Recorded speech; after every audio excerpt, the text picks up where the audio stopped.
भारत रक्षा मंच द्वारा अति महत्वपूर्ण विषय पर आयोजित ये राष्ट्रीय संगोष्ठी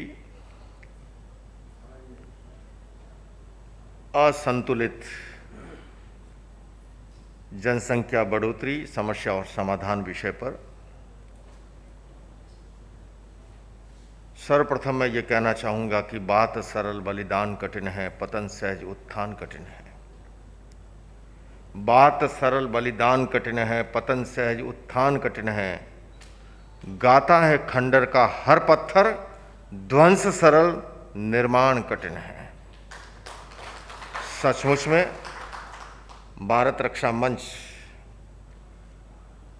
जो अलग जगा रहा है, जो कार्य कर रहा है, मेरी दृष्टि में वो समाज के निर्माण का, उत्थान का, राष्ट्र के उत्कर्ष के लिए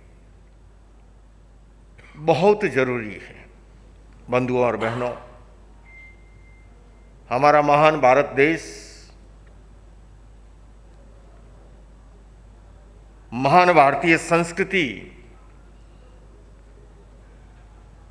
उसकी अनगिनत विशेषताएं हैं और जितनी तारीफ की जाए गौरव की अनुभूति होती है।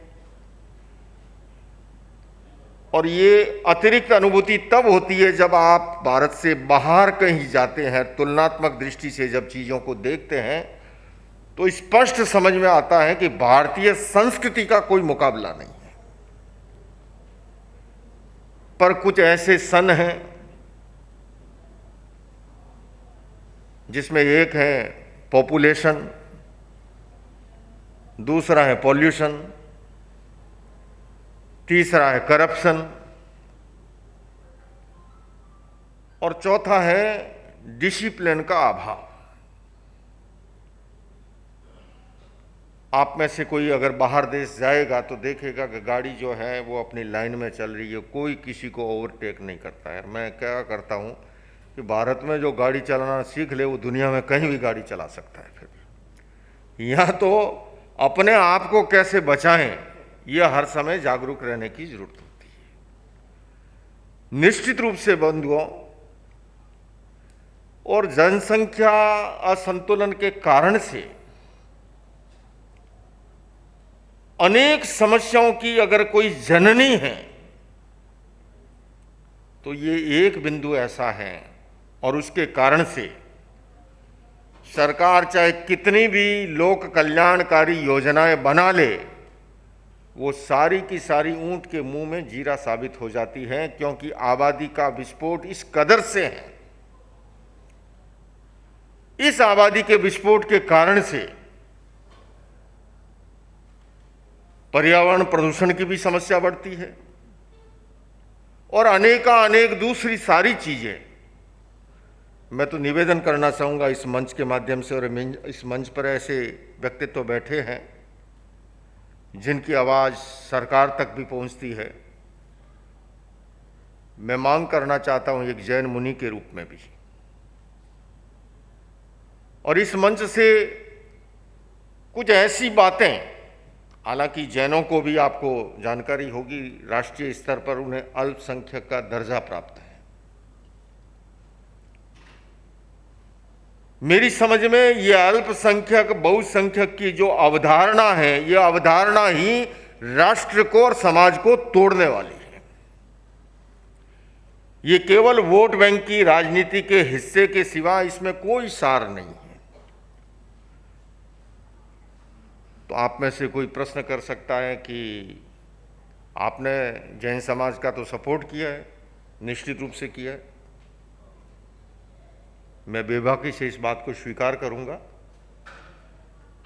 और उसके लिए मेरा यह कहना है, न हो तो किसी के लिए न हो, और अगर हैं तो असली अल्पसंख्यक कौन है? अल्पसंख्यक। आप संधि विच्छेद कीजिए, जो संख्या की दृष्टि से अल्प है, भला जो 15%, 18%, 20% हो गए हैं उसके बावजूद भी, और जो केवल 0.50% भी नहीं है, तो ये अन्याय है। और सचमुच में तो अगर इसको खत्म किया जाता है तो मैं कहूँगा सबसे पहले हम मैं पूरे समाज की ओर से कह रहा हूं कि समाज उसमें सबसे आगे खड़ा होगा समर्थन में कि इस अवधारणा को खत्म किया जाए। लेकिन ऐसा नहीं हो सकता कि 5 लोग तो चूरमा करे और छठा जो वास्तविक है हकदार वो बाहर बैठा रहे, ये गलत बात है। अनेक ऐसी चीजें हैं। हिंदू धर्म की बात आती है, मैं निवेदन करना चाहूंगा, मुझे अगर कोई पूछे कि आप हिंदू हैं, मैं गर्व के साथ कहता हूं मैं हिंदू हूं, क्योंकि हमारे यहां हिंदू की परिभाषा जो है संकुचित कभी नहीं की गई।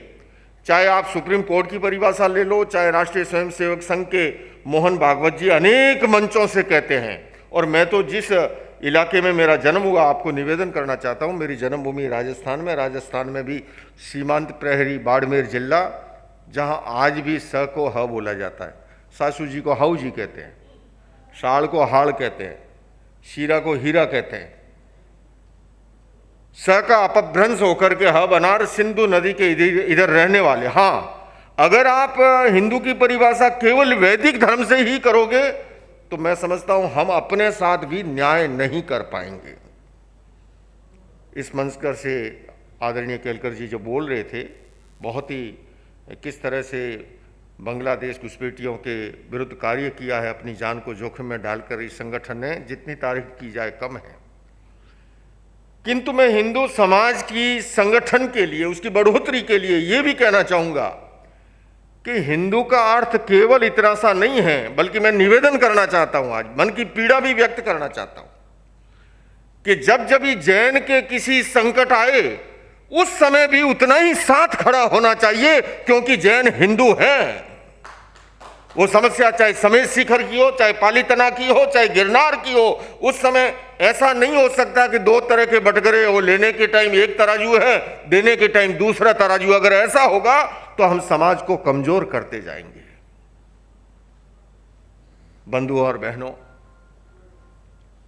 मैं अधिक लंबा समय नहीं लूंगा, लेकिन यह अवश्य निवेदन करना चाहूंगा कि जनसंख्या नियंत्रण का मुद्दा,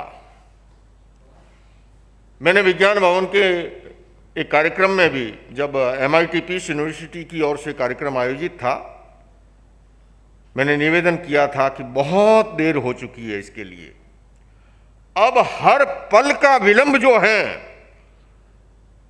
वो व्यक्ति को अधीर कर रहा है। अधीर इसलिए कर रहा है कि समस्या अब जो है, जिसको कहें ना, नाक के आगे पानी जा रहा है।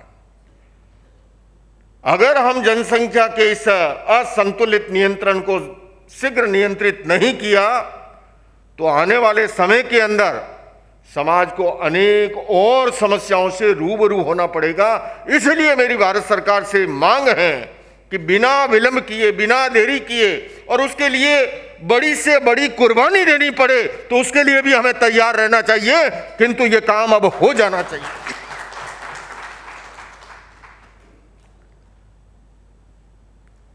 बंधु और बहनों, जैन समाज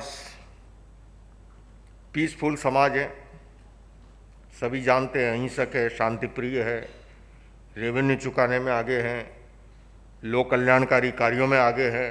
हमारे सामने प्रखर जैन विद्वान बैठे हैं। किंतु साथ साथ ये भी निवेदन करना चाहूंगा, कभी कभी कहा जाता है कि जैनों की अहिंसा पे प्रश्न चिन्ह उठता है, लेकिन मैं इस मंच से स्पष्ट करूं कि अहिंसा का अर्थ ये नहीं है कि कायर हो जाना, बल्कि आप ठीक से अध्ययन करेंगे इतिहास का, प्राचीन समय में जैन श्रावक प्रधान सेनापति का दायित्व उन्होंने निभाया।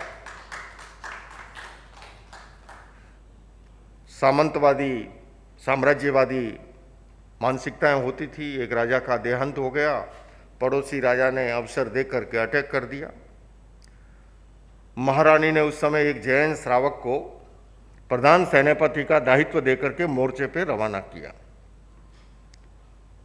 और रवाना किया। रास्ते उस समय के यम नियम भी होते, रात्रि के समय युद्ध नहीं होते थे, संध्या का समय, बीच में अमावस्या पूर्णिमा का दिन आ गया। हमारी हिंदू सनातन परंपरा के अंदर भी हमारे साथ तिथियों के साथ बहुत से ऐसे रीति रिवाज जुड़े हुए हैं, हमारी संस्कृति है। तो अमावस्या पूर्णिमा के दिन पाक्षिक प्रतिक्रमण किया करते हैं, यानी कि 15 दिनों में किसी के साथ वैर विरोध हुआ हो तो उसको फॉरगिवनेस, आज की भाषा में कहूँ तो अकाउंट्स क्लोज कर देना। वो प्रधान सेनापति भी बैठा और वो उस समय एक इंदिया, बेहिंदिया, तेहिंदिया, चौहिंदिया, पंचंदिया सभी जीव जंतुओं तक से माफ़ी मांग रहे। सैनिकों ने देखा, रे ये क्या युद्ध में जीत दिलाएगा, ये तो कीड़ों मकोड़ों से माफ़ी मांग रहा है।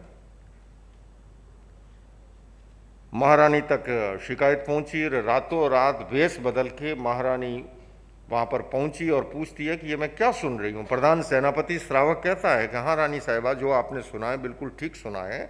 मैं एक जैन श्रावक हूँ, मैं एक चींटी को भी अनावश्यक नुकसान नहीं पहुंचा सकता, किंतु जहां पर मेरे देश की ओर अगर किसी ने आंख उठाई तो मैं जो है उसको कभी बर्दाश्त नहीं कर सकता। हिंसा के भी 3 प्रकार हैं।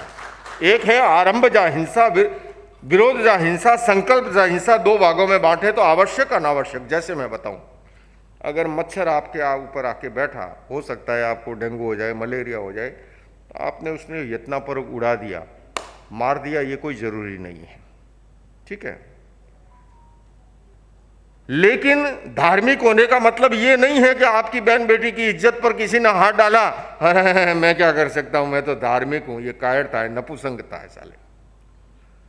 उस समय जो प्रतिकार के लिए तुम्हारे हाथ में आए, उससे विरोध करना, प्रतिकार करना, ये तुम्हारा समाज धर्म है, तुम्हारा राष्ट्र धर्म है। और ऐसा नहीं करते हो तो तुम उससे च्युत होते हो।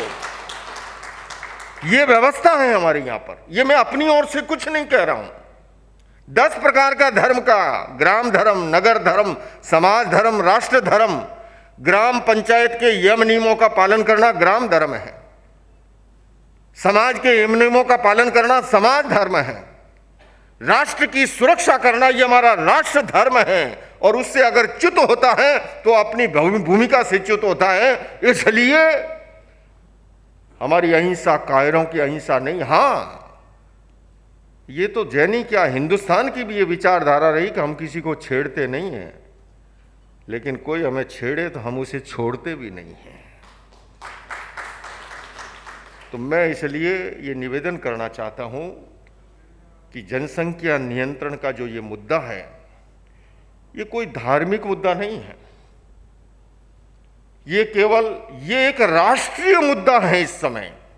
अगर राष्ट्र को हम कहते हैं इतने ट्रिलियन डॉलर की हमको इकोनॉमी बनानी है, ये इकोनॉमी ऐसे ही नहीं बन जाएगी। उसको बनाने के लिए सबसे पहले इस पर नकेल नहीं डालोगे, जितनी योजनाएं बना लो वो सारी की सारी, जैसे मैंने कहा, ऊंट के मुंह में जीरा साबित हो जाएगी। और उसके लिए जरूरी है। तो इसलिए बंधुओं और बहनों, आए, हमारे भारत रक्षा मंच ने जो ये मुद्दा उठाया है, हम सभी कंधे से कंधा मिला करके, कदम से कदम मिला करके इसमें साथ खड़े हुए इस आवाज़ को इतनी बुलंद करें, इस आवाज़ के अंदर इतनी ताकत लाएं कि सत्ता और सिंहासन पर बैठे हुए लोग भी जो निर्णय लेने के अंदर जो हैं वो देरी ना करें। और मैं अंत में आपके सम्मान में कहना चाहूँगा कि इतिहास कांच के टुकड़ों का नहीं, उज्जवल हीरों का बनता है। इतिहास कांच के टुकड़ों का नहीं, उज्जवल हीरों का बनता है। और इतिहास घास के तिनकों का नहीं, फौलादी तीरों का बनता है। अरे समरांगण में हथियार डालने वालों, इतिहास कायरों और भगोड़ों का नहीं, ऐसे त्यागी तपस्वी बलिदानी वीरों का बनता है। तो आइए बंधुओं, हम सब साथ खड़े हो और इस काम को आगे बढ़ाएं। इन्हीं शब्दों के साथ ओम अरहम।